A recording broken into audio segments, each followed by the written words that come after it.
a tournament summoning the finest Dota teams from across the globe. Welcome to the International. For 5 days, they battle.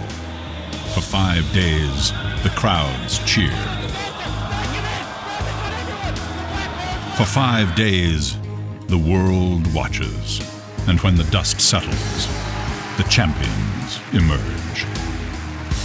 A year has passed, and as the teams gather once more, the stakes have never been higher. The Dota community has made its voice heard, pushing the International to incredible new heights. 16 teams will battle for their piece of the largest prize pool in esports history, over $2.6 million. Who will emerge victorious? The battle begins. Okay. Ladies and gentlemen, welcome back to the International Day 5 for the Dota 2 Championships, our final day where we will have to crown a champion. The Aegis of Champions will be presented to the winning team.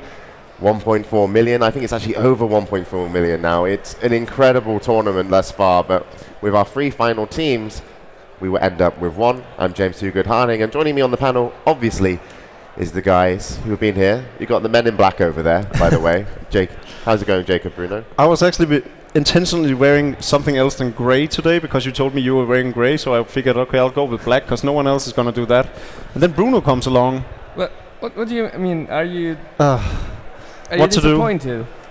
I'm a little bit, like, honestly, Bruno, I know we got to talk about the tournament. I wore a waistcoat. It doesn't even fit. It's not even my size. It's the same color. It kind of meshes with you. I don't know. I don't know why I don't know if I bothered. can actually approve of that. It's crap. It's American But I sizes. still put more effort in than you. Final day. Is that what I am? I'm a piece of meat that wears flashy suits. Is that what I am for you? I have to wear my jacket then. Potentially. Okay. That is so far the most horrendous jacket you've been wearing. Really? Really? What do you think, reckon, Ben? That is just atrocious. No, not even this. Not even that. Well, I wasn't planning on doing this, but if you guys are really, really trying hard, I have to bring the big guns. Oh my god. This is kind of new. Oh, what have It's we not done? a dead body, is it? If you're wearing someone else's skin, that would kind of freak me out. I'm taking my waistcoat off. I'm not even going to try. Jesus Christ. Oh, wow. How about now? It's good. The color suits you. I think it does. Jesus, it doesn't even come out on camera as sparkly. The camera can't handle the lighting of your jacket. It's actually harder to look at here than it is for people at home. I don't know where you find this stuff. Yeah, but welcome back to the panel, guys. Obviously, it's the final day. We're going to have just 2 matches, a best of 3 and, of course, a best of 5. The lower bracket finals between Orange and Na'Vi, and then the winner bracket, the grand finals, where Alliance are waiting to take on their opponent. So, what are you expecting today? What are you looking forward to? We've had a whole night to kind of rest the players as well. To go into the first, I'm super excited to see what Orange can bring. The way they played yesterday, they could easily go ahead and win this tournament. It was just amazing display of skill, and I think they can bring their A-game to Na'Vi and potentially beat them out and then meet Alliance in the final, and from there anything can happen. Yeah, it's our first rematch of the playoffs, and Orange has changed a lot since day one, surprisingly. I thought they looked a little bit weak in Na'Vi. They looked good in the first game, but I thought it was more Na'Vi looking weak. But now Orange has just come roaring out. They took down Tongfu, took down DK. Those 2 teams are not weak by any means. Yeah, I mean, yesterday they all played so well, and we can go to a day 4 highlight where you can actually see the progress of Orange yesterday and all the other amazing plays.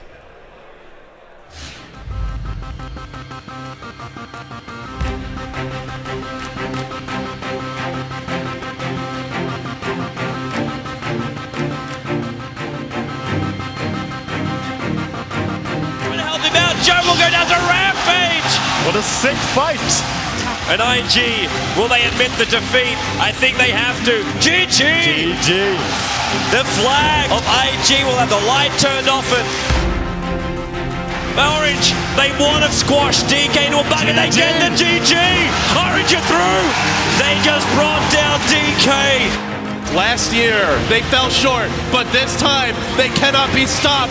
And GG, Tongfu have been eliminated are gonna finish in the top 3. The most highly anticipated game of the entire tournament so far. Navi draws first blood, and he does it with a pincer instead of a burrow. Right on top of each other, no longer. That's a full 5-man wipe. 28 minutes, 35 seconds, all the time it took for Alliance to handle Navi here in game 1. Loda, large and in charge. And with these kills, there it is. GG! Alliance punches their ticket to the grand finals.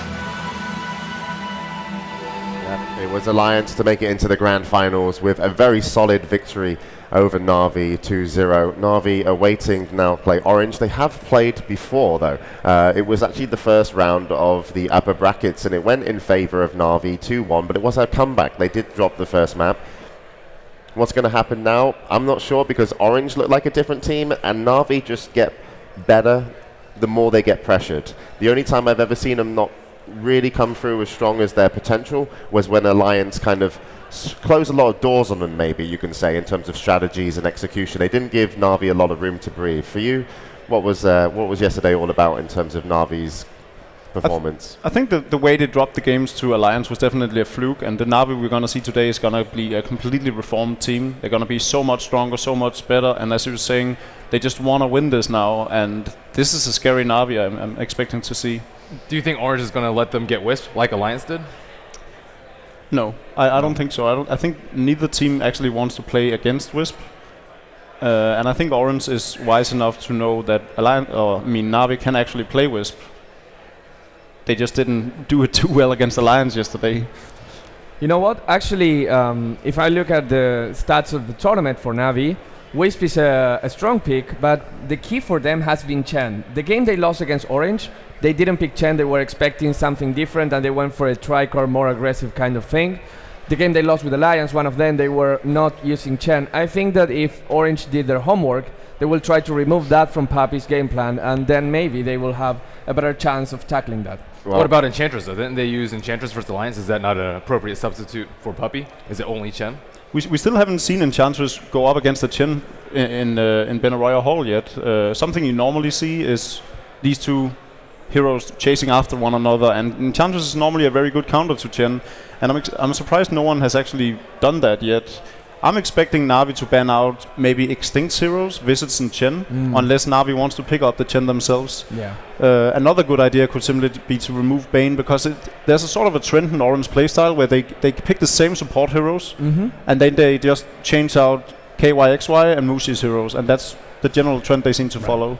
Yeah, I agree with that. Yeah, to be honest, the Orange support heroes, Extinct on the Visage, was for me some of my favorite plays of the tournament. I think there was an amazing, almost a whole, 4 or at least 5-man stun with the Visage Familiars. 4-man bird stun twice in that game, I think. Yeah. And Extinct's Visage was actually what beat Navi in their first game going into the tournament, so I don't think Navi wants to see them have Visage. All right, well, it was an amazing play, but there was plenty of amazing plays yesterday as well. So let's take a look at the top 10 plays.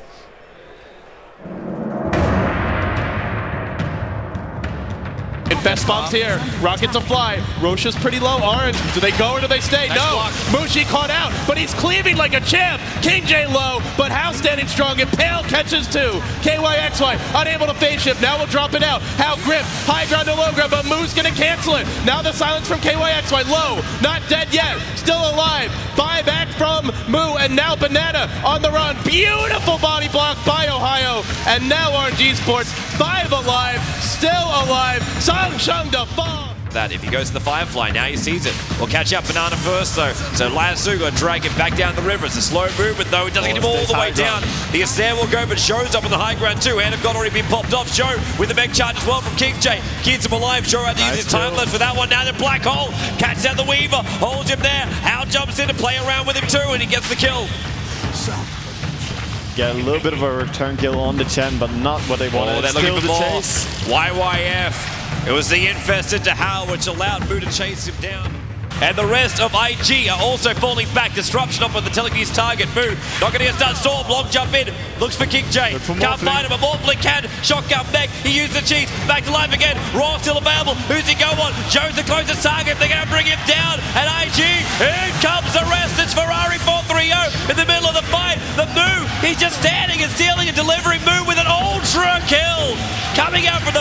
Joe wants to fight. It's a double kill for IG. Moo, he still wants to fight. Joe doesn't have enough damage for this one. Faith is trying to help him out. Joe will go down to Rampage. What a sick fight. Moo will not stop killing, and Faith, he hasn't died yet, but he's going to. No. Huge double rampages. And Ohio, he's on the run, surging away. Burning, trying to catch up to him in time. And he's got away from this surge. It's level 2. So Burning has to keep going. And Mushi! Winds it up, and Burning, it's a trap! Worth it for ID losing Joe as well, as he was a little bit too greedy chasing after those creeps. They have a buyback on him, but they need it right now. Hal is coming in close. Remember, Abyssal Blade is available range. Oh, Ferrari's going to get out in time, and in comes DJ. Malivus done with the BKB, unaffected into the hole, holding Ferrari in position. He'll go down. King J with the move. The difference between Loda having a BKB and not having one. He's able to focus whoever he wants, more or less. Another coil, gonna catch two. That's Kuro and Puppey. Beautiful phase shift of the shackle shot. Now Puppey and Kuro both blown up. Here comes the call down, but Havost can simply not stand and fight. Okay, using the mech, and Havost gonna be netted down. There we go, Loda going to town. Beautiful shackle, but EGM isolating Havost and allowing him to be focused because of the BKB, and two more right on top of each other. No longer. That's a full 5-man one. Burning, he wants to go for Extinct. There's a lot of damage. He's still got the living armor up his sleeve. That attack is going to be enough. Snipes off the weave, off the Visage. And Mushi's going to find him as well. Mushi winds up the ultimate. And he holds it. He holds it. Where's the stun? There's a timber chain through Mushi. Now he winds up the mana, obliterates ROTK. And Burning, the Centaur comes in to say hello, but Darkseer's Iron Shell damage will get the kill. They're going to find each other. 5v5 engagement. Mushi comes in, and then BKB's going to pop. Crystal's up on him. Ohio back in to a 4-man stun. And then the follow-up stun is DK being absolutely impaled. And Super will go down to full team-wide GG. Here comes Banana. Centaur gets dropped up here. Net has. Oh god, no, misses. But the overman move will get him. Nice self is there, but here we go. The Net's dropping fast. He'll take a fall. Now Ohio. There's a pull. They've grabbed Mushi. He's taking him back. Stun on 3. They're all dead. Arch Esports. Fantastic teamwork there. Be careful, Blink BKB Black Hole's back up again, and they're very badly grouped right now. There's a jump in, up B on all of them. Skewer him up, Blink BKB, where is it? There's nothing, it's a double kill for Ohio. Super will go down, triple kill for Ohio, and QQQ is on the run, but Mushi says no. Whoa, whoa, whoa, whoa, whoa, whoa. Ned's coming down. Have they got Gem? They got Vision. They don't see him there. They're starting up on Mushi. Sentry Ward's going to have a crack. There's a son of Mushi. They're going to bring him down, and Enigma in for the hole. Feed script though. Cancel it off, and Ohio's losing too much life. Oh, feed from KYXY. He's got them all. He got the whole kick caboodle. He'll hold him Burning. Low life. Not dead yet though. He's still alive. Ned's losing life quickly. Forced up away. He'll live, but Super will not. Mushi's in there. Forced up away. Super on the TP. They can't find him. They don't. They do. Some absolutely amazing plays of yesterday. We did drop DK, IG, and Tongfu yesterday, and you saw in there how good they were in some of their clips. Moo with the Rampage on the Weaver. But what was so relevant in the top 10 was, I think Orange were half of the video. That's how good they were playing yesterday. They were so on point with their abilities, with their execution. They didn't hesitate in any team fight, and that's so crucial when you get down to a very stressful kind of time in the tournament. I think most importantly to notice is it's all of Orange. It's not just Mushi. This was a team effort. In each and every one of those clips, it was an entire team effort by Orange. We saw Net with the Bane Elemental in the last clip, cancelling out the Enigma, and then KYXY coming in with the Magnus. We saw the Darkseer and how twice it played such an important role in their team fights, first with the Sven, and then in the game against DK as well. It was just a ridiculous amount of team play and high skill level from the entire team. Yeah, you talked about Visage being an important hero for them. I think that Darkseer is also really important, especially considering the level of teamwork that they have with the Sven stun, with the Nick stun, and the Visage. It's really difficult to ban out the Chen and the Visage when you have that to worry about. So. I don't think you can even really start banning against Orange. We talked about how Mushi had 18 different heroes in this tournament. He seems to be able to play anything, and that goes with most of the lineup as well. They play Slardar and KYXY. Ohio had played everything that goes either on mid or the off lane. They have so much versatility, and to be honest, I think they're the only team left that has that much versatility, while Alliance and Na'Vi are more set in stone on what they like to play. Yeah, well, obviously we're going to see when they actually meet if they can adapt and play against each other. But for everybody that's joined us here on the stream, I just want to say a personal thank you for all you guys out there on Twitch. Hopefully you've enjoyed the stream thus far, but next time you need to be here, because we're going to throw it now to Casey for a different perspective, and hopefully she's going to make you jealous.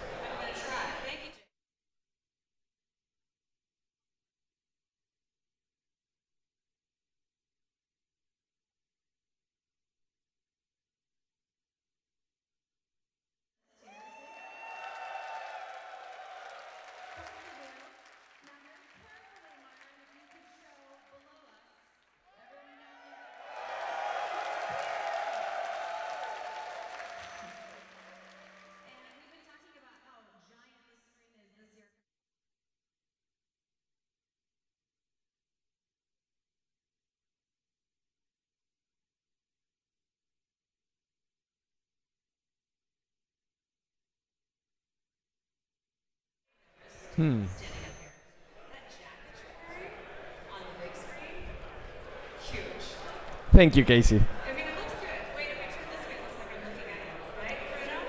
Yeah, absolutely. Yeah. You look good as well. Love your necklace. Don't be shy, Bruno. Thanks, Casey. Yeah, we'd love to see just more people coming in. Hopefully, I don't know if we can go to a bigger venue, but we'll see with you guys as a community. But thank you so much for supporting us, and what a way to watch Dota 2 in the auditorium down there. So, the games, the brackets, the story. We can go check it out. We can also, because obviously Orange and Na'Vi didn't just end up in the lower bracket finals. You can see Na'Vi's run, they had a pretty good run all the way through until they got knocked down by Alliance, and their toughest game was against Orange in the quarterfinals. On the other hand, Alliance just looks so dominant. I think they only dropped one map thus far, and that was against DK. And unfortunately, DK did finish the tournament in 5th, 6th place. If we go to the lower bracket, we can see they were knocked out yesterday, along with Invictus Gaming. And it was Orange to knock out DK, though, in the round of 4. And then they moved on to beat Tongfu. That was the last team to represent China. So China haven't had the best finish here, but certainly they've performed well, and they've really showed how strong they are as a nation and as a group of players. But Tongfu finished in 4th. Orange took them down in what was, again, a very close game. And now Orange wait to play Na'Vi. This is a repeat game. They have played once before. Orange took the first game. Na'Vi brought it back in 2. I did speak to Puppy, and he said in the first game we didn't really play because it was so tense in the pod that when things happened in terms of getting jumped, you didn't respond as you normally would just because of the pressure. And then he did relax himself and his team, and they came back to win 2. So far, I think Na'Vi, even though Orange performed brilliantly yesterday, kind of have the winning formula when it comes to mentality. I think they're the strongest, you know, in terms of endurance team here. They could go the furthest in that respect. Yeah, I definitely agree. I think what Na'Vi needs to focus on is getting a draft that fits them well.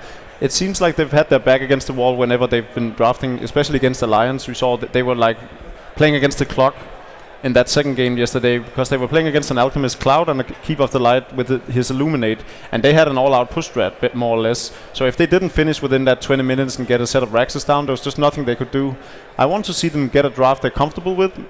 If they want to go for Pots and Preachers of the Moon, go for it. As long as they get something they're comfortable with and that fits their playstyle, then I think Na'Vi is the top dog in this game. Navi's usually been pretty good about putting out a lot of pressure, but it seems like in many of the games that they lost, they just have constant pressure brought to them. They feel like they're under a clock, whether they need to push, they feel like they need to try and outfarm an Alchemist, or they feel like they need to gank with Wisp, and it just doesn't really suit their playstyle. They need to draft better for early game and just be able to fall back on different sorts of playstyles, whether it be outfarming, whether it be just taking it easy or doing Roshan. They don't really have that much flexibility. They just rely so much on their early game aggression, and if that doesn't work out, they just seem a little bit lost. Yeah, Bruno, the whole story of the tournament thus far, what's for you? What's for you? Maybe Na'Vi being about, but at least I know you you've been following the. You wanted to say something about the whole tournament. Okay, yeah, I'm struggling with the last day. Okay, yeah, sorry. Thank you, Bruno. It's your jacket, to be fair. I know, it happens to me as well. It's hard to focus. I want to talk a little bit about the tournament so far, in terms of what heroes were played, the meta game, what worked, what didn't. And the most picked hero in the tournament until today was Visage with 82 picks. 57% win rate means that he is really good, and we've seen how good he can be in the hands of experts like X-Team, for example. The highest win rate hero that with more than 20 matches, it's actually Chen. In 64 matches, he has 62% win rate. I was talking how important that Chen was for Navi or for some of the teams that are still here. The worst winning percentage, surprisingly, because it was a really strong pick until before TI, is Owl Devourer with just 37% win rate in 32 matches. Really didn't work this time. People are not using it anymore. You can't go with this hero when so much is on the line. And that's pretty much the story of the tournament. All right. So I just want to, by the way, make sure everybody at home, make sure you're hashtagging TI3 throughout the tournament. This is the final day, where a lot of the times we've actually been on the front pages of certain regions. Make sure you do it. I'm actually just following the TI3, as in the hashtag, and I actually found this amazing thing that I'm going to suggest now that to make sure we can do this next year, right? Someone said there needs to be a compendium stretch goal where the hosts and the commentators play a game in the pod, and we get 2 professional players playing. Would you be up for that if we came back next year? I'm game. I'm game. I'm game. I'm always down to whoop Jacob's ass. Oh, yeah. As if that's ever going to happen. That's the reason I let the team win. When you pick Bloodseeker, okay. It would have to be Team Ben versus Team MAELK. I think you two would be the by far the best players in the tournament. Okay, so I do believe as well we've got some more content for you before the game starts, because the players are just getting set up.